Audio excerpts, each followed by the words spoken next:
What's good, gente? Thank you guys once again, like always, for tuning in. As you guys can see on the thumbnail and on the title, today we're going to be discussing a little bit about Santa Cruz, California. I know that when you guys probably hear about Santa Cruz, California, you guys are probably picturing the beach, the boardwalk, some people walking around in sandals, some hippies, or that old ass commercial that used to pop up back in the days. I don't even know if it still pops up, man.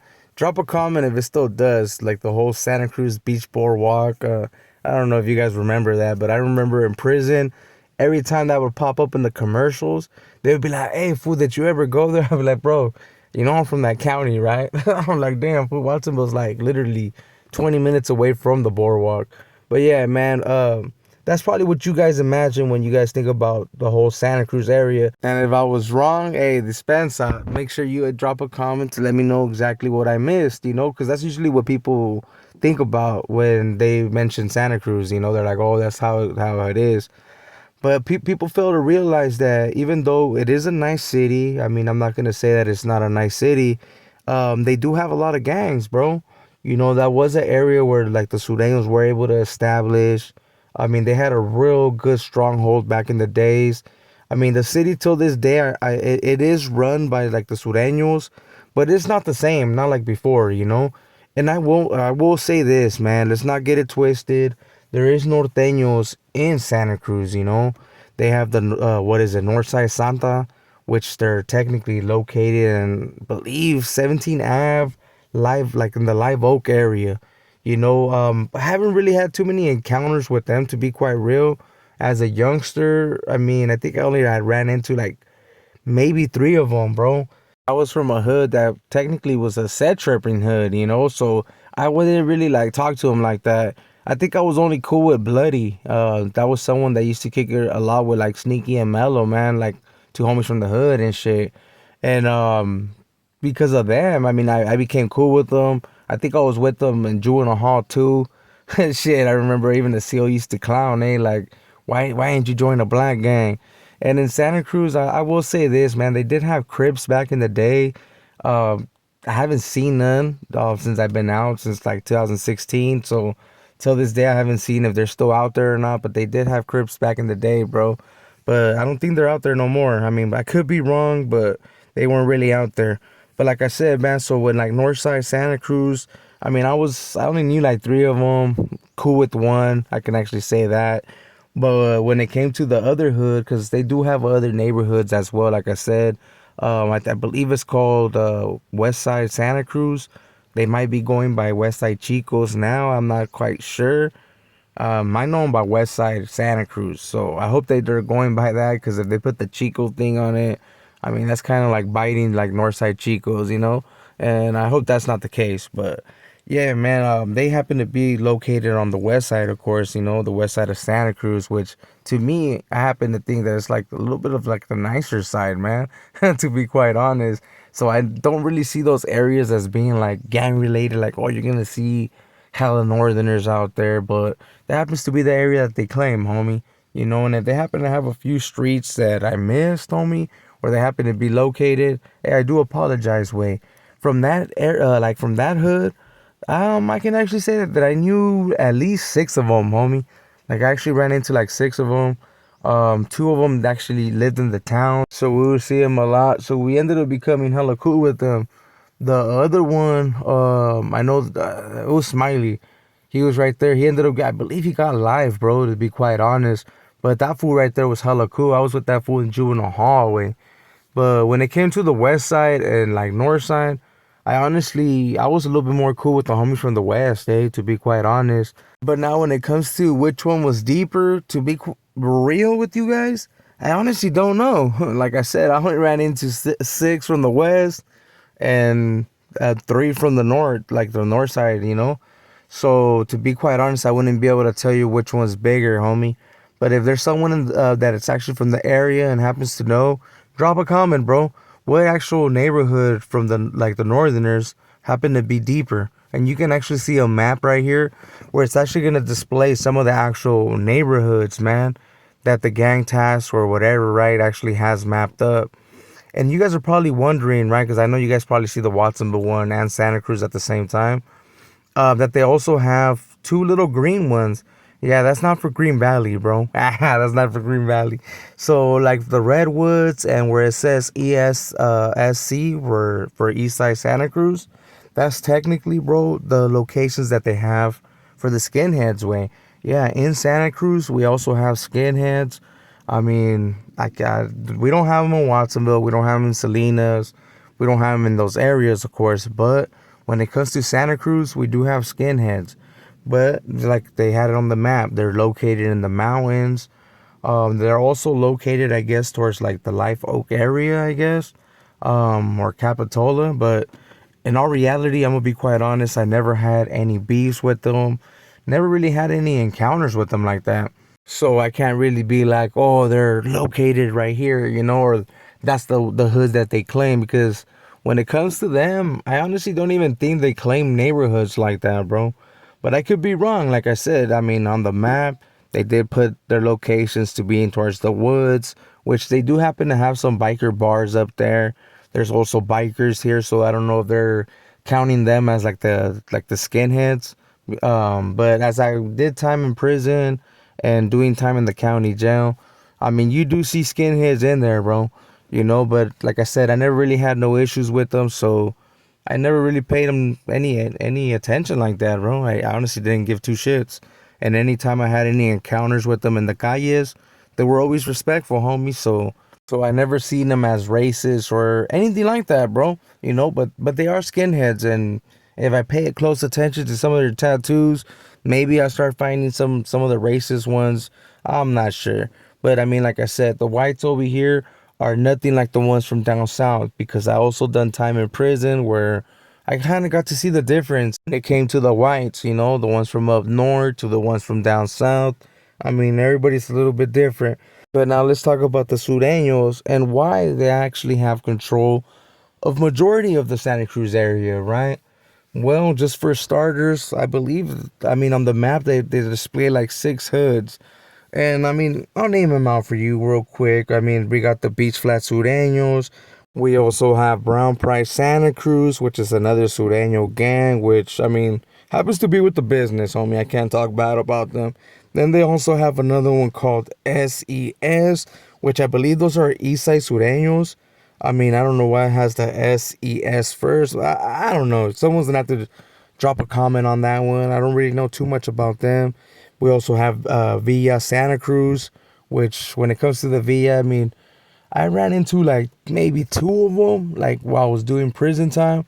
And I mean, they were cool, homie. I mean, I have nothing bad to say about them. In the calles, never really had an encounter with them, to be quite real. Another group that they would consider as a Sureno group, of course, is MS-13, which to me, I don't really consider them Sureños, because in Santa Cruz, I know that they have beefed in the past, homie, when it comes to like other actual Sureno hoods. So I don't know if they actually are Sureños or not, but hey, who knows, man? When it comes to them, I know that they have different politics, so it just depends on who it is, but they do have the Treces, so I guess we'll add them to the category as a Sureño group as well. But yeah, they also end up having little small like groups, like same thing like in Watsonville, like certain locations where they happen to live and they just happen to be a little bit deep, that they end up claiming as like their little hoods. But I won't really get into those neighborhoods because, like I said, I'm not real too familiar with them. But I know that they have little clicas and they happen to be located like in the 30th like 30th Ave, but like I said, they're small groups, so it's like you really gotta be looking for them or actually know where they actually kick it at, like, oh, that's where they're at, homie. But me personally, I'm not from Santa Cruz. I am from that area. I'm from Watson, but I'm not like knowing exactly where they post up, homie. So dispensa about that. So when it comes to Santa Cruz, as you guys can see, when it comes to Sureños, bro, they have six hoods, homie, at least, that are actually on the map. And the other ones, well, they're doing their thing, homie. When it comes to the ant, like the ants, they have two neighborhoods. For the whites, I mean, there's only gonna be one group, I believe. I don't think that they separate themselves like that. I don't really think that there's no more Bloods or Crips here. I mean, I don't even think that there was ever Bloods, to be quite honest. But I know that they did have Crips from back in the day, you know. I had one of my boys, I'm not sure if I ever told you guys the story, where one of my boys ended up getting pretty much beat up, man. He got dropped by like, this dude only had one hand, and like, don't get me wrong, he still had like a section of his hand, but he didn't have his actual hands, eh? And he had like a little stub, and he ended up laying out the homie, man, with that little stub. But we haven't actually, like, I haven't seen no Crips, to be quite honest. There's not too many brothers in this area to be quite legit. I know some people get it twisted thinking that this is part of like the Bay, but nah, man, this is Central Coast, G, you know. You have to go a little bit more towards like San Jose and shit. I believe that's actually where South Bay like starts, to be quite honest. But yeah, man. So back in the day, bro, to be quite real, a lot of people, man, used to kind of be scared to go to Santa Cruz. At least when it came to this gang life. Like, I know that a lot of norteños, like from other cities, that would be something that they would always talk about, like in prison. Like, hey, fool, like I remember when I was over there, you know, me and the homies, we ended up pulling up, and like they didn't talk about good experiences, bro. You know, they didn't have it nice way. I actually can say that it's not like that no more, homie. I mean, it took a couple Halloweens to kind of like put that town in control when it came like to the Surenos. I mean, for the ones that are from the area, know what I'm talking about, bro. I mean, I know Watsonville was a spot that pretty much, man, was not allowed in Santa Cruz, bro. Like, I remember as a youngster, we would get pulled over, and if we happened to be from like Watsonville, like, or they found out, you know, like, oh, you guys ain't from actually this town, they would try to kick us out, bro. They would actually tell us like, oh, you guys gotta leave. And as a youngster, bro, we didn't know our rights, so you know what I mean. Like, oh fuck, we would just listen, you know, like we gotta push off. But now, I mean that ain't working no more. I know that the youngsters now are, I mean, they're put up on game, bro, with all this social media stuff. I mean, they can't kick people out like that no more. But back then, they would tell you, man, the cops would be like, oh, this is a Sureño area. You guys gotta go, you know? So if you were wearing red, it was technically a spot that you weren't allowed, bro. And it was like, they would tell you it's more for your safety than what, you know what I mean? And then they would pretty much put you or make you feel like you were the victim way. And people would trip out on that, fool. Like, I know people from other towns, they would honestly trip out, especially if they would hear from like a cop. It would be like, what the fuck? Like, if the cop's telling you this, then the city must like really be bad, you know? But in all reality, I mean, the Sureños did put in work, bro. I mean, I'm not gonna take that from them. You know, I know back in the day they had a reputation for, yeah, you don't stop right here, you don't pull over right here. I mean, if you were going to the boardwalk, I mean, if you were wearing red, you weren't gonna have a good time, bro. Cause let's be real, when it comes to disrespecting, it doesn't matter on what side it is. It happens to all, homie. Red, blue, everything. And I do apologize about this picture because I know you guys are probably wondering, I'm like, who the hell is this fool right here?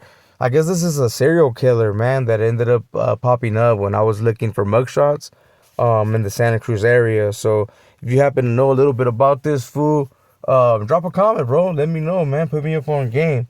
I did do a little bit of the reading, but I was like, man, what the fuck? You know, I kind of left it alone. But if there's something you guys want to get into, make sure to drop a comment, bro. But like I was saying, man, Santa Cruz, it's always been known, you know, for a Sureño area. Like I said, till this day, the Sureños continue to hold that spot down. When it comes to Wood Hood, I honestly think it's like the most respected, homie. I mean, at least to my source, you know, because I did talk to a couple Sureños from this area, and I'm not gonna say that they were doing favoritism or being like, oh, bro, you know, because like it might have been their hood. I actually tripped out, man. He ended up pointing out a different neighborhood. They ended up saying, man, that in these last couple years, I guess the Villa, man, you know, los Villeros, they've been putting it down, homie. I don't know how actual true that is, but that's what they were saying, homie. I could be wrong, right? Like I said, if you happen to be a Sureño from, you know, the Santa Cruz area, I mean, think about it. Like, if this happens to be the one, like, if your hood happens to be the one that's with the business, hey, bro, go ahead and drop the comment. It's all good, right?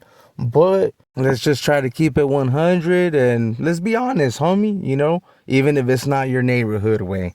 But for all the gente that are actually wondering, man, how were the Sureños able to actually take over these areas, in Northern Cali? Because Santa Cruz is not the only one. You people have heard about Richmond, Vallejo, Antwater. I mean, there's a couple other areas that I'm pretty sure that are considered to be what infested or taken over or just known as a hey, this is a Sureño territory. How were they able to do it, man? So when it came to Santa Cruz, there was a lot of low income housing, apartments, and let's just say it like this, man. Those areas, hey, the raza ended up moving in, and I know that it sounds wrong, even when I even think about it, because this is conversations that I had with my wife, man. Donde hay raza, hay dispensa, pero también hay cholos. It's fucked up. Well, wherever there's Mexicans, man, there's gonna be certain groups.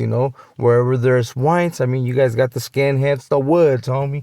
Wherever there's brothers, you guys gonna have Crips and Bloods. I mean, every group has them, every race has them. I mean, it happens, man. So in Santa Cruz, those areas ended up getting overpopulated. Each household maybe had 2 3 families, and as time ended up building up, bro, you guys got to remember a lot of these gangs are created to protect, bro. I mean, that's how they all start. But as their groups get bigger, as they get more members, I mean, the rules start to change, bro. They become from being protectors to being the ones that victimize, carnal. It happens, way. And that's what ended up happening in Santa Cruz, bro. A lot of the ones that were moving to these low income housing were immigrants that were working in the fields. And I'm gonna be quite honest, man, at least to the history that I have heard from like the homeboys, homies, and like my family members, right? Because they actually took part in that too, bro. They were getting victimized, bro, by the raza, by the homeboys, right? From people that were actually born over here, people that were already gangs, I guess, or certain groups that would be considered gangs, right? They were victimizing these people.